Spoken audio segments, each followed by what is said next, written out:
O imóvel certo para se investir tem que ser um bom lugar para morar, é claro. Mas não adianta comprar pensando só nisso.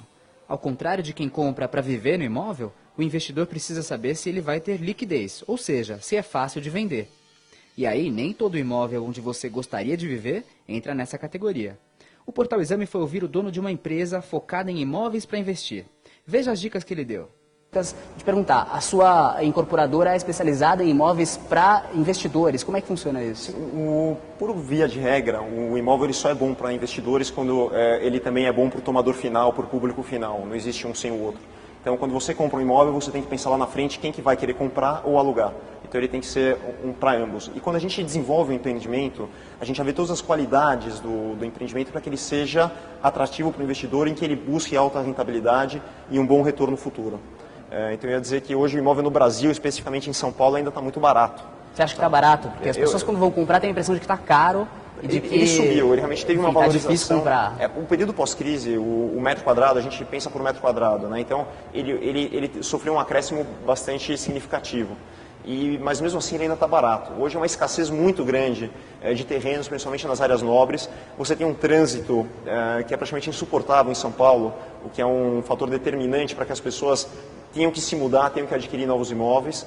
E um aumento de demanda, um acesso fácil ao crédito. Então, há uma busca por imóveis e a tendência é que há uma valorização.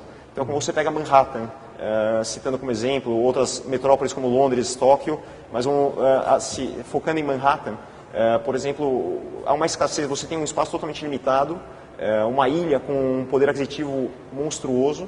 Então, a tendência é que o imóvel vá lá para cima. E é o mesmo que vai acontecer em São Paulo, e hoje é uma metrópole que está defasada em relação às outras grandes metrópoles. Então, eu posso garantir que o valor do imóvel vai subir e ainda tem um espaço bastante grande para isso. E falando agora dos pontos que fazem um imóvel um bom investimento. Existe um fator fundamental que é o bairro, você já falou aí do trânsito, por exemplo, que até influencia na escolha do bairro. Como é que o investidor deve observar isso para comprar um imóvel que seja um bom investimento? Então, hoje o trânsito, realmente em São Paulo, como a gente vai falando, o imóvel, localização é tudo, tá? Então, vamos começar que o imóvel é PPP, ponto, ponto e ponto. Então, você estando numa localização, já é 90% do caminho andado. Depois tem outros fatores que também são de fundamental importância, mas eles são todos, eles contribuem com o primeiro fator, que é a localização. Então, dentro desses, hoje em São Paulo, você tem que focar na relação transporte. Então, ele tem acesso ao metrô, ele está próximo ao centro comercial, onde ele trabalha, seja empresa multinacional. Então, o transporte, a via que ele vai acessar o ponto de destino dele é de fundamental importância. Outros pontos importantes para a gente focar, frisar quando vai escolher um imóvel para investimento, nós temos o valor do ticket do imóvel, ou seja, quanto eu vou estar investindo nesse imóvel. Ele vai ter uma liquidez depois de pronto, futura? Então a gente aposta hoje em imóveis de pequena metragem. Por quê? Você tem uma pirâmide de investimentos, tá? de público investidor, ou de tomadores finais, e quanto mais próximo da base da pirâmide, ou seja, quanto maior o público que pode ter acesso ao teu imóvel, maior vai ser a liquidez dele e maior a procura consecutivamente. Então, imóveis pequenos, eles obviamente cabem no bolso ou atraem uma população muito maior. Então, a gente foca nisso. Então, o ticket é muito importante. Outro fator importante é o valor do condomínio, quanto a pessoa vai desembolsar mensalmente, seja em manutenção ou taxas condominiais. Então, um valor muito alto de condomínio inviabiliza um investimento, ou seja para renda. Então, uma pessoa que vai alugar um valor muito alto de condomínio inviabiliza esse tomador final. Acaba ficando muito caro para ele e o imóvel passa a ser o que a gente chama de um mico. Tá? E dentro, já pegando o gancho aqui do mico, o empreendimento ele tem uma áurea, a gente tem uma áurea em volta dele. Então é o mesmo fator quando acontece em um restaurante, um de frente para o outro, os dois restaurantes lindos, parecidos, na mesma região, cardápio muito parecido, fila de espera na porta, o outro completamente vazio. Por quê? Porque um criou uma áurea de sucesso, ele virou cult perante o público. E a mesma coisa no imóvel, você pega às vezes algumas diferenças em relação à fachada, é uma fachada bem acabada, tem um paisagismo bonito, uma boa apresentação, ele tem o número de vagas adequadas, tem a segurança necessária. Então, tudo isso forma uma áurea de sucesso em cima do empreendimento que ele passa a ser desejado. Ele sendo desejado vai ter maior procura, então ele atinge um valor mais alto, seja na venda ou no aluguel, que vai ter também taxas superiores. Então, a gente pega, às vezes, empreendimentos muito similares na mesma rua, que é a mesma localização, você pega uma discrepância de até 50% no valor de venda ou de aluguel. Então, é muito importante ver essa áurea de sucesso do empreendimento. Então você citou uma série de fatores aí, só para a gente lembrar, foram localização, num bairro Localização é fundamental, relativamente sempre central. localização, foca em localização, aonde eu estou comprando. Tá? Então, pode vir crise, pode acontecer o que for, sempre vai ter uma demanda, sempre vai ter público e você vai estar sempre com um imóvel prime que vai ter liquidez quando precisar. Tá. Então, bairro central, próximo a metrô, um acesso Transporte. fácil Hoje em de São Paulo o transporte é muito importante. Próximo à área de trabalho, então tem que ter um escritório por perto, escritórios por perto. Áreas comerciais. Hoje São Paulo tem algumas principais zonas comerciais que a gente poderia citar, Vila Olímpia, Marginal, Paulista, Berrini, são áreas principais. Então, essas são regiões onde o investimento é certo. O investimento é líquido e certo, eu diria. Tá? Óbvio, tem erros de mercado, mas em termos de localização, proximidade a trabalho, renda, sempre vai ser um bom investimento. Além disso, você citou o tamanho do imóvel, né? Uma metragem relativamente menor torna mais fácil alugar mais e líquido. vender. Por ser um ticket mais baixo, hoje a gente vende imóveis aí na casa de 250, 300 mil. Então é quase o preço de um carro de alto padrão. Então torna algo líquido. Quer dizer, eu vou conseguir, se eu precisar vender, ou se eu quiser alocar, sempre vai ser uma chance maior de ter sucesso. Por fim, você falou do charme aí, de alguma forma, do empreendimento, claro. Da fachada, da beleza do bairro. Aí entram, a gente quando faz a decoração, os itens de lazer, então o público, se a gente está falando no imóvel de pequena metragem, é importante que ele esteja focado no público.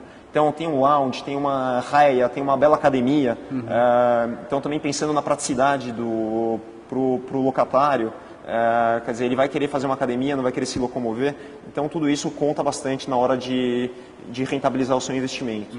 E falando então em quanto isso pode render, uma pessoa que compra hoje um imóvel com essas características, digamos num bairro bastante valorizado como é o caso da Vila Olímpia, sim. Quanto ela pode ganhar aí vendendo o apartamento depois que ele estiver pronto, por exemplo? Aí é outro segredo que é comprar bem. Então se você comprar bem, também é fundamental saber comprar. E o que é saber comprar bem? É fazer pesquisa. Hoje tem internet para todo mundo ver, tem que rodar, tem que bater um pouco de perna, ver o preço da região, é muito importante. Então, hoje a gente estima que uma pessoa comprando um imóvel bom, em bairros bons, onde a gente tem focado, ele consiga buscar até aí 1,2% ao mês, que dá quase hoje, se você pegar o CDI líquido de 0,65, a gente está falando aí pelo menos 2 vezes o CDI, o que é muito bom. 200% do CDI fora a valorização do imóvel. Então, se você ainda computar a valorização do imóvel, você está realmente numa ótima aplicação. Você citou a liquidez, essa é uma preocupação que às vezes as pessoas têm na hora de comprar o imóvel, porque as pessoas pensam, vou comprar um imóvel, vou ficar com o dinheiro lá parado e pode ser que eu não consiga alugar ou não consiga vender quando eu quiser. Sim. Existe ainda essa preocupação? Isso ainda é um... Existe. O imóvel ele tem menor liquidez, obviamente, que ativos como dinheiro, ouro, fundos, etc. Ações mesmo, então ele é prejudicado na liquidez. Por outro lado, ele é uma proteção patrimonial, ele é algo que está lá, você tem uma escritura definitiva. Hoje a legislação no Brasil é muito favorável, seja para o proprietário, seja para proteger em termos de cartório, registro imobiliário, então hoje ele está muito seguro de ter um imóvel. E hoje, como eu falei, a tendência é valorizar. Então ele está protegido patrimonialmente, ele está valorizando o patrimônio, ele está tendo uma apreciação e fora isso ele está tendo um income mensal, uma rentabilidade mensal. Por fim, Alexandre, observando aí o perfil dos compradores na sua empresa, em outras empresas, quem tem comprado hoje o imóvel para investir? Qual é o perfil desse comprador? Olha, é bem diversificado, Peri. Foi incrível, a gente tem um lançamento recente, que foi um grande sucesso. A gente vendeu um prédio inteiro em coisa de horas, incrível. E jovens, digo de 30, 35 anos, bem-sucedidos no mercado financeiro, advogados. Então hoje o pessoal já compra um imóvel pensando como investimento, não como uso, como uma diversificação de investimento. E eu tenho já investidores maiores, um pessoal um pouco mais consolidado, que daí ele já, como a gente fala em metragem pequena, ele já compra uma laje inteira, compra algumas unidades, e para já formar uma carteira um pouco mais consistente. E é o fator bola de neve, então ele comprando uma unidade, ele começa a reinvestir a renda, começa a somar um pouco mais, e ele acaba comprando um segundo imóvel, um terceiro, e quando ele está com um patrimônio grande, uma renda significativa mensal. Então, com certeza, quem investir em imóveis vai estar fazendo um excelente negócio. Tá ótimo. Alexandre, muito obrigado. É um prazer e espero estar em breve aqui no portal novamente com vocês.